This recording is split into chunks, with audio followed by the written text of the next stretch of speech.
Hi hello my dear family, எல்லோரும் எப்படி இருக்கிறீங்க? எல்லோரும் நல்லா இருக்கிறீங்கன்னு நினைக்கிறேன். இன்றைக்கி நம்ம ஆப்பம் எப்படி செய்கிறதுன்னு தான் பார்க்க போகிறோம். அதுக்கு தேவையான இன்க்ரீடியன்ஸ் என்னென்னு சொல்லிடலாம்.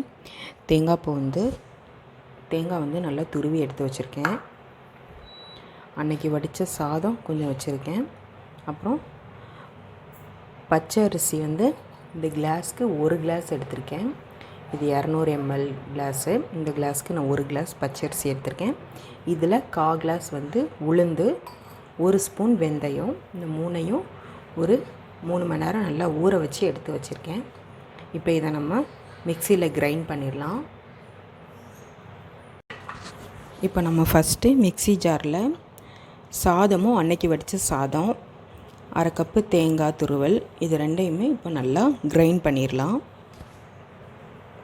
அரிசியையும் சாதத்தையும் தேங்காயையும் இந்த அளவுக்கு கிரைண்ட் பண்ணியிருக்கேன். இப்போ இதோடையே நம்ம பச்சரிசி, உளுந்தப்பருப்பு, வெந்தயம் இதையும் இதோட சேர்த்துடலாம்.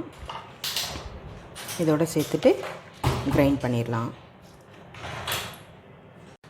மாவு வந்து நல்லா இந்த பதத்துக்கு, தோசை மாவு பதத்துக்கு நல்லா அரைச்சி எடுத்து வச்சுக்கிட்டு இப்போ இதை 6 மணி நேரம் வெளியிலே வச்சுருங்க. நல்லா புளிக்கணும். 6 மணி நேரம் கழிச்சிட்டு நம்ம வந்து மாவு எப்படி இருக்குன்னு பார்க்கலாம். ஆப்ப மாவு வந்து நல்லா ரெடி ஆயிடுச்சு.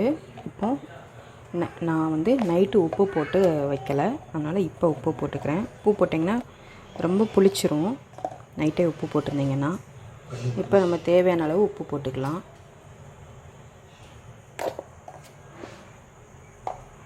உப்பு கூட 1 ஸ்பூன் சுகர் சேர்த்துக்கிறேன். இப்போ இது ரெண்டையும் சேர்த்து நல்லா மிக்ஸ் பண்ணிக்கலாம்.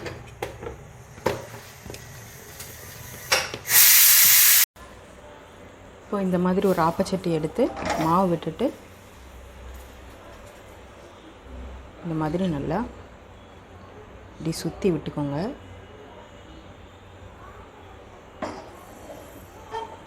இப்போ நம்ம மூடி போட்டுடலாம்.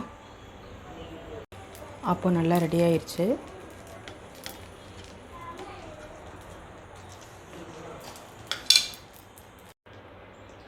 இப்போ இந்த ஆப்பத்தை எடுத்துடலாம் நம்ம. இன்னொன்று இப்போ அதே மாதிரி விட்டுற பாருங்கள். மாவு விட்டுட்டு நல்லா இப்படி சுற்றி விட்டிங்கன்னா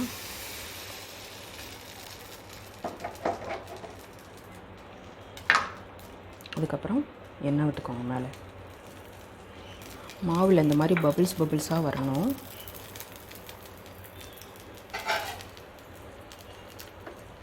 ஃப்ரெண்ட்ஸ், நம்மளோட ஆப்பம் கடலைக்கறி ரெடி ஆயிடுச்சு. இந்த ரெசிபி செஞ்சு பார்த்துட்டு எப்படி இருக்குன்னு கமெண்ட்ஸில் சொல்லுங்கள். இந்த வீடியோ உங்களுக்கு பிடிச்சிருந்தால் லைக் பண்ணுங்கள், ஷேர் பண்ணுங்கள், கமெண்ட் பண்ணுங்கள். மறக்காமல் சப்ஸ்கிரைப் பண்ணிடுங்க. Thank you friends.